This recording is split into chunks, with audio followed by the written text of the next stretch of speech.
Knowless yavukiye mu majyepfo mu karere ka Ruhango, aho nyuma y'imyaka inavutse jenoside yakorewe abatutsi yamwambuye ababyeyi be, hanyuma asigara ari imfubyi cyane ko yari yaravutse ari ikinege. Ahangaha nibwo Knowless yahise ajya kuba mu muryango.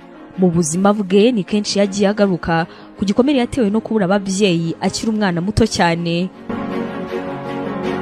Knowless yize amashuri abanza Kacyiru muri Escaf, akomeza mu cyiciro cya mbere cy'amashuri yisumbuye muri Apahude, ahangaha akaba ari mu karere ka Ruhango. N'ubundi abamuzi bavuga yuko ku ishuri yari umukobwa ucecetse utuje, utavuga menshi ariko kandi ugerageza gusabana, akaba ngo yaragiraga isoni nyinshi ku buryo nta munsi abo biganaga bigeze bakeka ko umunsi umwe ashobora kuzaba umuhanzi. Yabaye umuhanzi gute? Buriya ajya imbere akavuga n'ibiki. Yatangiye gushabuka ageze muri Apase, aho yize icyiciro cya kabiri cy'amashuri yisumbuye, akaba rero ari nawe yatangiriye kuvumbura ko afite impano yo kuririmba. Aparudanga muri Tronkome ni ishuri ry'abadivantiste, ndetse no muri Apase byari mu muryango umugari w'abanyeshuri b'abadivantiste b'umunsi wa karindwi. Akaba rero yari no muri korali Imana